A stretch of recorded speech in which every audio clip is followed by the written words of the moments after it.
passé, vous aurez en tout cas compris un peu ce qui a entraîné cette situation. Il y avait une situation de frustration, certes, de la population due à la mauvaise gouvernance, mais aussi avec le phénomène en Libye qui a déstabilisé toute la sous-région. Donc ça a favorisé donc, certains à prendre les armes et tout. Et nous avons donc observé l'évolution et à un moment donné, on peut dire que la nation était en péril. Et en tant que militaires, nous avons prêté serment de défendre donc cette terre-là au péril de notre vie. Et lorsque la nation est en péril, il va de soi qu'on prenne nos responsabilités et qu'on l'assume pleinement. Donc c'est dans ce sens donc, qu'on s'est exprimé à ce moment précis.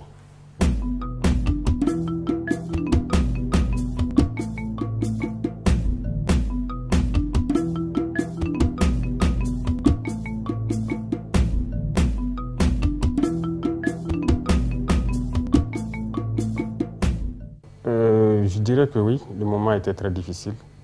C'est qu'il y a certains qui m'ont posé la question, comment est-ce que vous avez pu prendre un pays comme ça?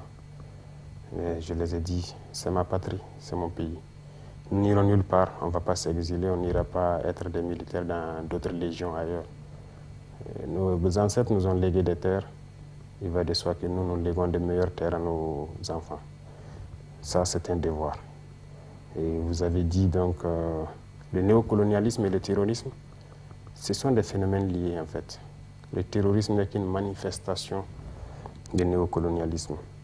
Souvenez-vous que si vous faites bien l'histoire récente de notre pays, vous comprendrez que ça a été préparé en fait. Ça a été très bien préparé et pour venir encore nous coloniser sous cette forme. Et là c'est barbare, c'est violent, mais c'est lié. Ce n'est qu'une manifestation. Voilà. Donc, le combat aujourd'hui, ce n'est pas pour seulement le Burkina, c'est pour toute l'Afrique. Voilà, la jeunesse est éveillée et c'est notre mission de continuer à éveiller les consciences et à lutter contre ce néocolonialisme-là et pouvoir donner donc un meilleur avenir à nos camarades qui peinent en tout cas à s'en sortir. Si vous prenez l'histoire du Burkina par exemple, vous savez, sous la révolution, du capitaine Thomas Sankara. Regardez comment était notre armée, par exemple. On était très bien équipés. Savez-vous combien d'avions de chasse à hélice, comme à réaction, on avait? Combien de chars de combat, comment était organisée l'armée? On était très bien équipés. Alors après cela, je pense qu'un programme s'est imposé à nos États. Et on a dit de laisser l'armée et de se concentrer sur autre chose. On a laissé tomber le budget de l'armée, on a réduit les régions à 3, ainsi de suite. L'équipement, il n'y a plus d'entretien, tout est mort. On peut retrouver ici au Burkina les traces de ces blindés abandonnés. Et beaucoup de choses, les avions adhésés à l'armée de l'air, vous verrez. Donc, on a déstructuré nos armées. On a détruit nos armées. Pendant ce même temps, on a encouragé la mauvaise gouvernance. Voilà. Et jusqu'à aujourd'hui, ça continue. Si en tant que dirigeant, on vient vous propose des prêts, par exemple, un prêt de 50 milliards, et vous pouvez voler plus de la moitié, aller déposer encore dans leur compte, aller investir dans leur pays. Et le reste, vos partisans, ils se partagent ça. On ne voit aucun projet concret sur le terrain. Vous voyez, la mauvaise gouvernance, déstructurer nos armées, et après le terrorisme s'invite à la danse. Le terrorisme s'invite, on dit que vous n'avez pas d'armée, vous êtes faible, il faut qu'on vienne vous aider. On vient s'implanter, mais l'objectif est tout autre.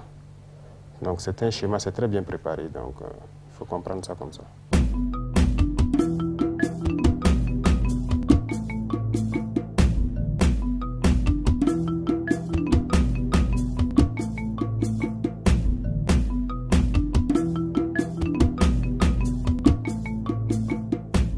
Il y a plusieurs facteurs.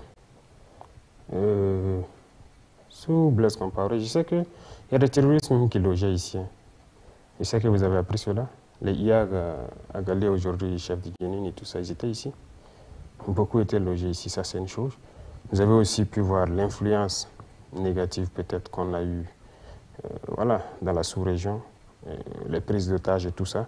Vous savez bien que c'est un moyen de financement du terrorisme. Eh bien, le Burkina était champion en libération d'otages. À quel prix? Je ne sais pas. On a regardé le Mali s'enliser, on ne les a jamais aidés. dans cette lutte parce qu'on s'est dit que ça, voilà, ça n'engage que eux. La sécession, les séparatistes qui naissent, ainsi de suite, les terroristes. Finalement, ça est là ici.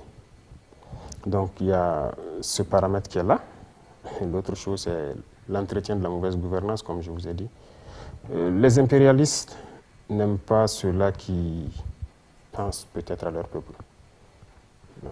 Parce qu'il faut maintenir le peuple dans la domination, dans cette pauvreté, dans cette situation de fragilité, pour les assister en permanence. Et que vous, chaque fois, vous croyez que non, il faut que ce soit eux qui vous aident. Sinon, vous ne pouvez pas vous en sortir. C'est le discours qui est tous les jours voilà, divulgué. Et donc, il faut des dirigeants qui font cette politique-là.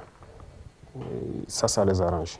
Lorsqu'on vient, on vous fait signer certaines conventions, on vous promet des pourcentages durant plusieurs années. De toute façon, vous, en tant que dirigeant, et puis peut-être vos proches, vous êtes bien. Mais et le peuple? Voilà, c'est ce que nous refusons. Nous refusons et nous ne sommes pas dans cette logique. Donc il y a beaucoup de paramètres qui font que peut-être que lui faisait leur politique.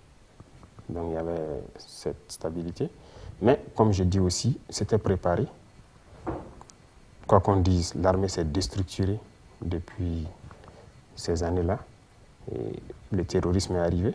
Malheureusement, la mauvaise gouvernance a continué jusqu'à là. C'est un système qui est là. Les armées étrangères se sont installées. On vous impose beaucoup de choses. Mais si vous n'avez pas le courage de partir de ça, c'est un peu compliqué dans la lutte.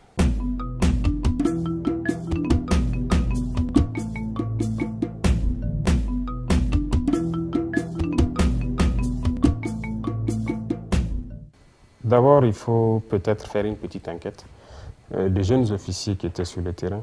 Et puis, enquêter, voir quand ils manœuvraient peut-être avec ces contingents-là, quelle était la situation. Voilà. Lorsqu'on lutte contre le terrorisme, on lutte. On ne fait pas semblant. Mais sur votre territoire, lorsque par exemple vous devez manœuvrer et arriver à des endroits qu'on appelle peut-être l'os, la partie dure, où nous on veut y aller, on vous dit non, vous ne devez pas y aller. Vous devez vous arrêter là. Ça, il y a problème. Enquêtez sur ça, vous allez voir. L'autre chose, c'est que c'est lorsque le contingent démontait que nous-mêmes nous sommes rendus compte de l'arsenal qu'ils avaient ici, les avions de combat et tout. Mais c'est quand même un peu bizarre de voir qu'avec tout ça, voilà, des colonnes de terroristes viennent, ils attaquent, ils repartent. Aujourd'hui, ils ne sont pas là, mais nous, on arrive à détecter, on arrive à frapper ces colonnes-là. Donc, il n'y a pas de sincérité, en fait. Voilà pourquoi on a décidé de lutter nous-mêmes. On sait que c'est dur, mais c'est la meilleure solution.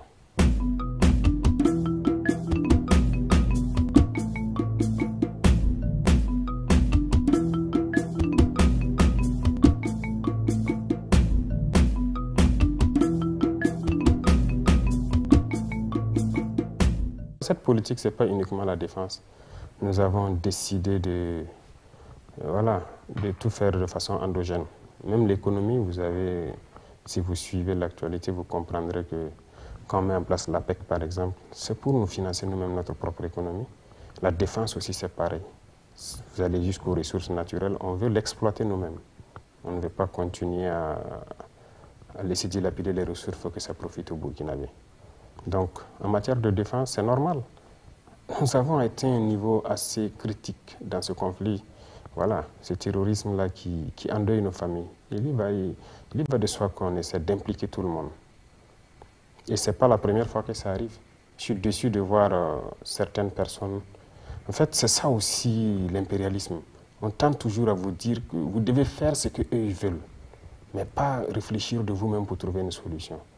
Et même quand la chose se manifeste de façon concrète, ils ont toujours tendance à vous dire non, ce n'est pas la même chose, parce que peut-être eux, ils sont des êtres supérieurs, suprêmes, par rapport à vous. En Seconde Guerre mondiale, toutes les deux guerres, nous, nos parents étaient prélevés ici, des civils. Ils sont allés aider la France, non? Ils ont combattu. Allez-y aujourd'hui en France, vous allez trouver donc des places carrément baptisées avec les noms de nos martyrs. Mais c'était des civils. Est-ce qu'ils étaient même volontaires? Non. On les a prélevés de force. aller défendre la France. Aujourd'hui, c'est décevant de voir que ces mêmes dirigeants français disent que nous engageons des civils, de qui on se moque. Nous n'avons pas le devoir de nous rappeler de l'histoire. Nous n'avons pas le devoir de leur dire que vous avez fait ça, vous continuez de le faire. Jusqu'aujourd'hui, ça se passe en Europe. Et d'ailleurs, même, je pense que récemment, ils ont adopté un texte comme ça dans la France, de mobilisation générale, si on peut dire. Donc, nous n'avons pas ce droit. Allez-y comprendre. Donc, c'est dans ce contexte que nous avons décidé de lutter, de façon endogène. Voilà, nous comptons sur nos propres forces. Et aussi, nous avons de nouveaux partenaires qui nous appuient de façon technique et autre, en termes d'équipement et tout. Voilà un peu le concept. Donc, ce n'est pas uniquement la défense, l'économie et beaucoup d'autres paramètres. Ça sera endogène. Et nous avons la capacité.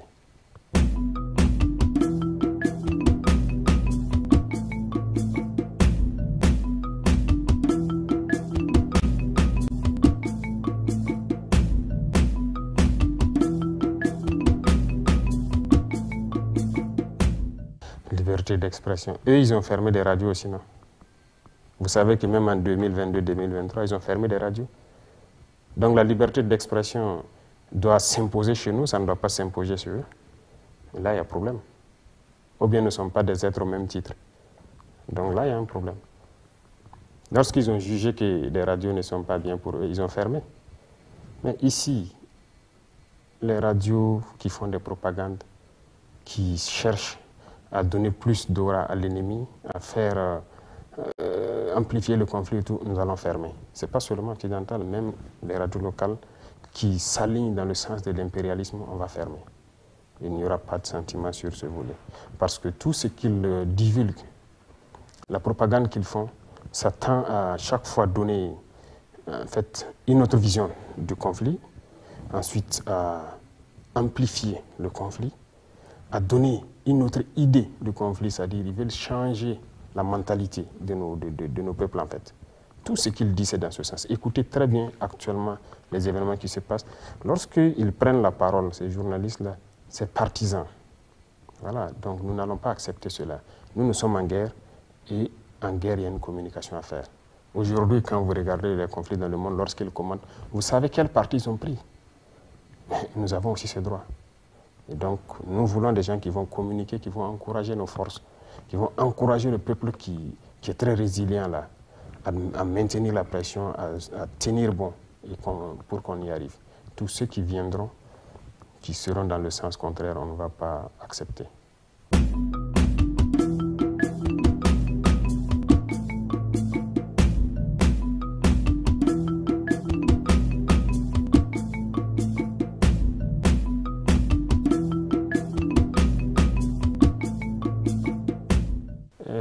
La phrase « la patrie ou la mort, nous vaincrons », ça veut tout dire, surtout dans ce contexte. Et il faut retenir que le camarade président Thomas Sankara, il a mené une lutte pour la liberté, une lutte en faveur de tous les peuples opprimés, une lutte en faveur de l'Afrique. Oui, nous menons les mêmes combats, ça oui. Plusieurs idées déjà développées par le capitaine Thomas Sankara sont d'actualité aujourd'hui, qu'on le veuille ou pas. Je vous disais tout de suite que vous savez que sur la révolution, le Burkina, on mangeait à notre faim, on exportait. Oui, les haricots verts, la pomme de terre, les céréales et tout, tout le monde mangeait à sa faim. On exportait. L'armée se portait très bien, on était bien équipé. Comment vous pouvez comprendre que après, quelques années après lui, et à la fin, la bataille de l'eau et beaucoup d'autres choses, il a mené des combats justes pour le Burkina et pour l'Afrique et un peu partout dans le monde. Oui, pour tout ce qui est positif, nous prenons le bon exemple et nous essayons d'améliorer et d'adapter à notre contexte. Donc, quelque part, oui, on peut le dire ainsi. Il n'y a que cette piste pour révolutionner nos vies. Et toutes les grandes nations de ce monde-là sont passées par des révolutions pour être là aujourd'hui. Nous savons que nous sommes conscients qu'en appliquant un peu de ce qu'il a fait, par exemple l'autosuffisance alimentaire, nous pouvons y arriver toujours. Et nous sommes dans ce schéma-là.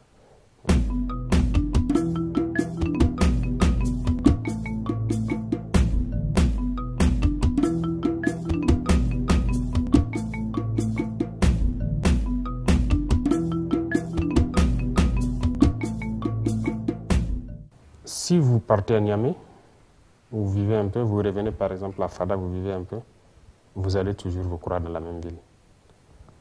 Nos peuples sont les mêmes. Ça, c'est une réalité. En Afrique de l'Ouest, ici, c'est les mêmes peuples. Mais c'est que les gens refusent de comprendre. Secondo, on ne peut pas les sanctions appliquées au peuple nigérien. Lorsque vous regardez, certains ont traité ça d'inhumain, c'est plus qu'inhumain. Quand on pense que c'est des gens qui parlent des droits de l'homme et qui appliquent ces sanctions à un peuple, l'empêcher de se nourrir, l'empêcher de se soigner, de quel droit de l'homme est-ce qu'on parle? Nous, c'est un devoir, ce sont nos frères. S'ils ont faim et que nous en avons mangé, on va leur donner. C'est le principe de base en Afrique. Lorsqu'il y en a pour un, il y en a pour deux. On peut couper nos rations et les donner. S'ils sont malades, on peut leur donner des médicaments. Ça, nous allons le faire autant qu'on peut.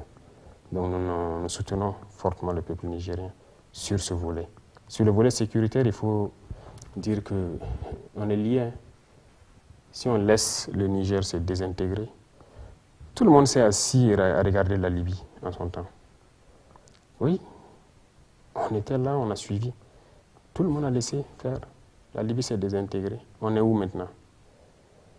Tout s'est déversé ici et nous voilà dans des problèmes. On va encore laisser le Niger se désintégrer? Non.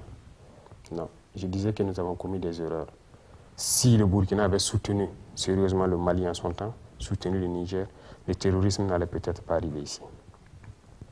Mais on est resté là parce que les gens à l'époque ont peut-être reçu les instructions de rester là pour que ça se déporte chez nous aussi. Donc nous avons bien compris la leçon et ça ne va pas arriver une deuxième fois. Donc la sécurité du Niger, c'est notre sécurité. Voilà pourquoi on tient à sauver ce peuple-là, pour que ça ne se désintègre pas, pour qu'ils ne connaissent pas une certaine souffrance. Voilà un peu notre position. Bien sûr, nous avons décidé en Conseil des ministres, ça va passer à l'Assemblée. L'Assemblée va décider. Nous essayons de suivre les règles.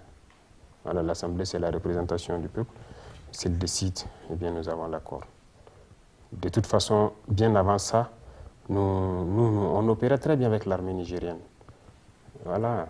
Et à un moment donné, voilà, le président de Chia a décidé de ne plus opérer. Et ça nous posait des problèmes parce que ceux qui nous attaquent de l'Est et quittaient le Niger, ils viennent et ils repartent tranquillement. On n'avait pas d'autorisation de rentrer de poursuite. On peut les observer depuis nos avions, ils repartent tranquillement. Là, il y avait problème. Mais là, aujourd'hui, déjà, avec voilà, ceux qui sont en place, lorsqu'ils attaquent et ils rentrent, on frappe, on rentre. Voilà, donc il y a cette possibilité déjà. Donc c'est déjà très bien. Et maintenant, si on veut s'attaquer au peuple nigérien, on va s'y opposer. Et ceux-là qui sont là s'exciter, vous savez bien qu'ils n'ont même pas consulté leur assemblée.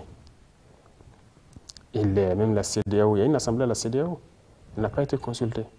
Donc c'est des chefs d'État qui décident d'aller en guerre parce qu'on les a dit d'aller en guerre. Eh bien nous, on est prêts aussi. En tout cas, c'est passé en Conseil des ministres, ça va passer à l'Assemblée et on se prépare.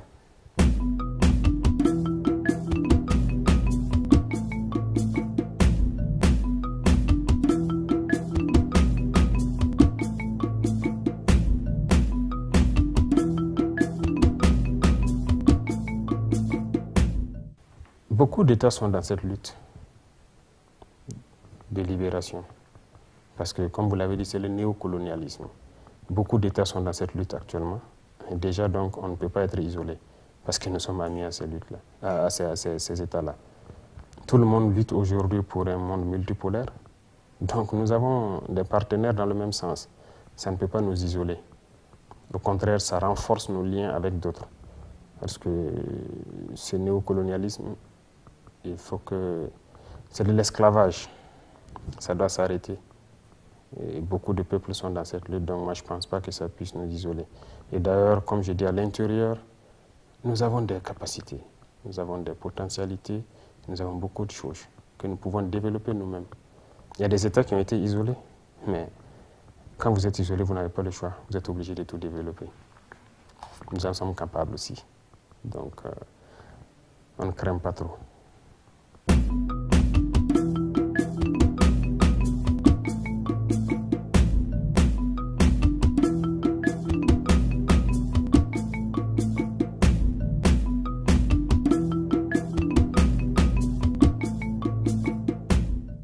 De toute façon, nous ne sommes pas ennemis avec le peuple français.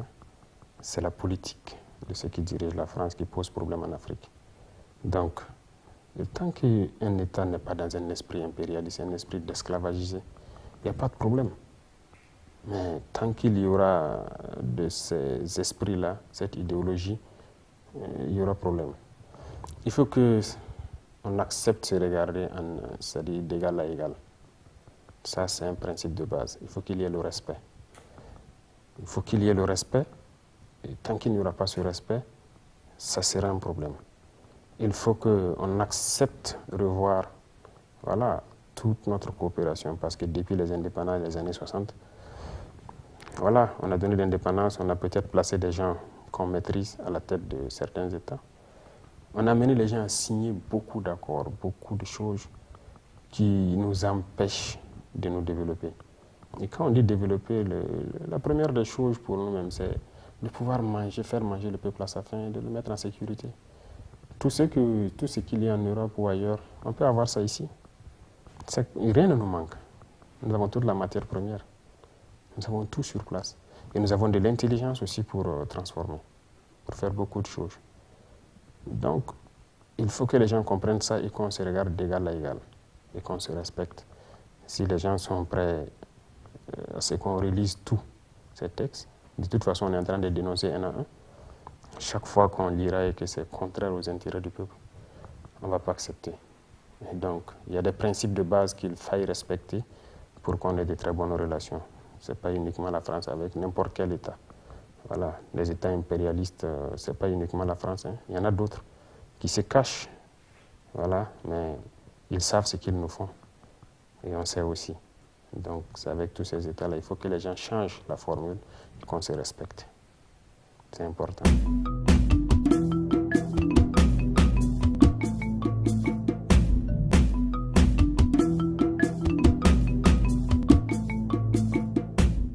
Moi, je m'attendais à ce que vous, les journalistes, peut-être les journalistes au Burkina, ici même, commentent beaucoup ce qu'il a dit. Parce que j'ai écouté un peu, oui. Pourquoi tant d'acharnement? Il y a eu beaucoup de coups d'État. Et puis quand on dit coup d'État, ce n'est pas uniquement militaire. Pourquoi quand les civils font leur coup d'État, on ne parle pas? C'est des coups d'État. Puisque s'il y a des textes écrits qu'on appelle Constitution, qu'on doit respecter, parce qu'on a juré, on a prêté serment de respecter, ces civils-là font des coups d'État, on n'en parle pas. On les encourage. Ils tuent leur peuple. On n'en parle pas. Il n'y a pas de droit de l'homme, il n'y a rien. C'est normal.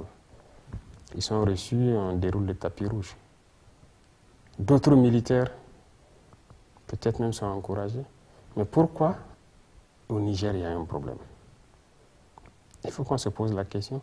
Ou bien on n'a pas le droit de réfléchir. On n'a pas le droit de se réveiller. Ouais, il y a un problème. Moi, je ne vais pas commenter ces propos. En tout cas, j'attends à ce que nos différents médias et panafricains et tous commentent ces propos-là parce qu'il y a beaucoup de messages dedans. Et on a très bien compris. Voilà.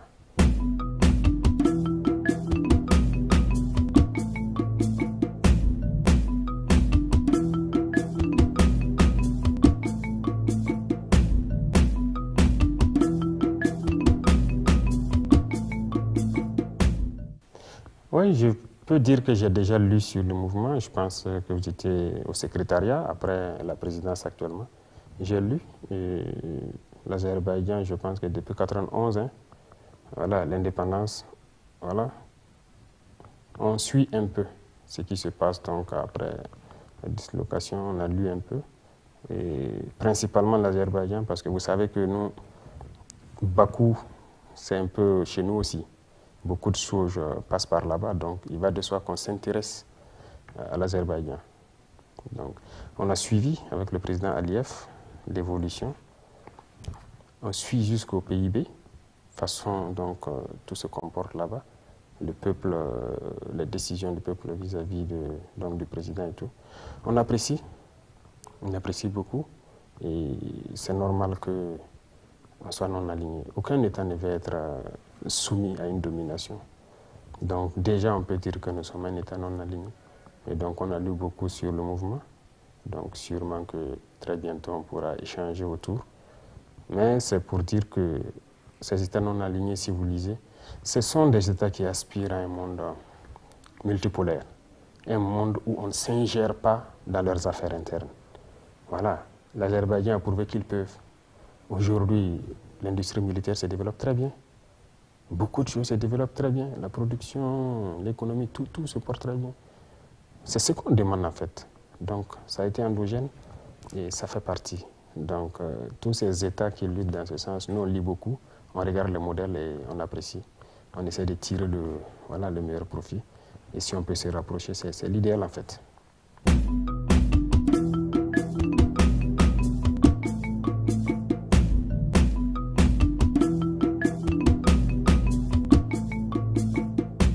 Je n'arrive pas sur les réseaux sociaux si vous le dites. Mais je sais que ce que je disais, c'est un combat que nous menons.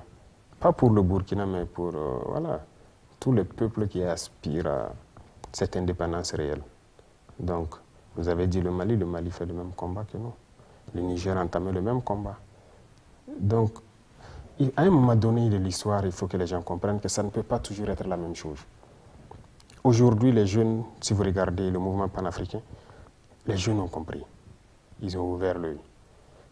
On ne va plus se laisser manipuler en fait. Voilà. Et si vous regardez tout de suite, je vous parlais du dernier discours du président Macron. Il y a beaucoup de messages dedans. Il faut les décrypter. Il faut les décrypter. Et on n'est pas tarés. Il y a des gens qui sont intelligents, qui arrivent à lire. Donc, si beaucoup de jeunes se sentent dans notre combat, tant mieux. C'est tout ce qu'on demande. Que les gens puissent se réveiller. Et nous, on communique autant qu'on peut pour que les gens se réveillent.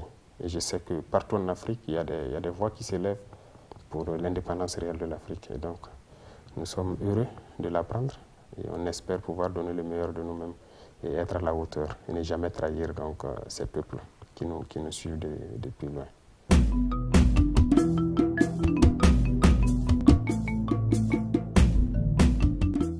Je vous disais tout de suite, ce n'est pas juste une phrase. Quand nous le disons, c'est avec conviction. La patrie ou la mort. Mais nous vaincrons. Nous sommes prêts au sacrifice suprême, de nous battre jusqu'à la mort pour ce pays. Nous avons prêté serment pour ça et nous le ferons. Je vous disais que si nos ancêtres nous ont légué des terres, c'est notre devoir de léguer des terres à nos petits-fils aussi, et de meilleures terres. Donc la patrie ou la mort. Mais nous nous battrons jusqu'à la victoire, parce que nous sommes convaincus que nous allons vaincre. Et nous allons vaincre. Ça, c'est une certitude. Donc ce n'est pas juste une phrase, c'est un symbole, c'est beaucoup de choses dedans. Voilà. Et nous sommes convaincus pour ça. Donc je vous dirai encore la patrie ou la mort, nous vaincrons.